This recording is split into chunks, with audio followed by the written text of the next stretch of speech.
throws were obviously a factor in this game. From a coach, it must be frustrating. Anything to do to address that, or just wait for the law of averages to kick in? Or? Well, we'll just we'll spend even more time on them tomorrow. You know, we want to be the aggressors and get to the free throw line, and we leave 10 free throws out there tonight. And, you know, we're a much better free throw shooting team than that, and just got to continue to work at it, take a deep breath, and step up there and knock them down. Were you satisfied with the ball movement tonight? You know, with the way Houston plays, you have to really be patient with your offense because they give you matchups with all of their switching. And I thought we were frantic at the beginning of the game. We had, you know, some turnovers early, and, you know, we missed some layups, I think, rushing at times. And you have to really be patient, space the floor, let everything clear, and then attack your matchups. And, you know, a couple of times we was fighting the shot clock because we were slow getting into our sets. You know, just didn't execute well enough to win. You know, we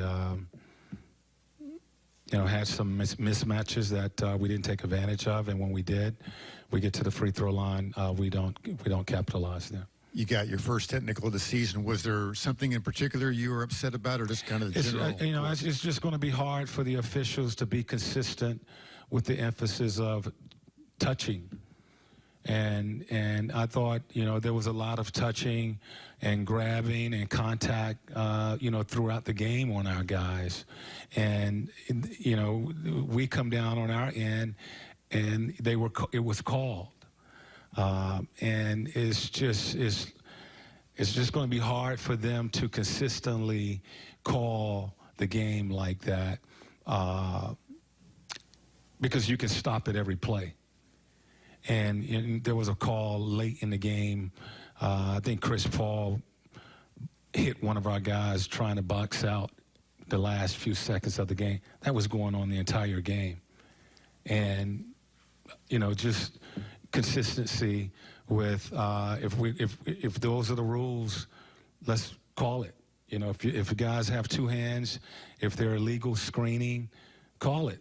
And if we have to stop at every game, I think that's what you have to do to be consistent. But it can't be, well, I didn't see this, or it wasn't much contact. Either it's a foul or not. Nate, not sure how much you want to expand on that. It seemed like it was a questionable whistle all night long. Did you feel like the consistency was just not on your end of the floor, or did you think in general it was just an inconsistent whistle? Well, it was just, it's going to be hard for the officials to be consistent with that. You know, and I think if we're going to, you know, emphasize these rules and there's a call every time, then we have to call it every time. You can't let this go and then maybe the next time down or two, you call that same little contact. You know, it's marginal contact, but it's contact, and it's a foul. And stop the game every time.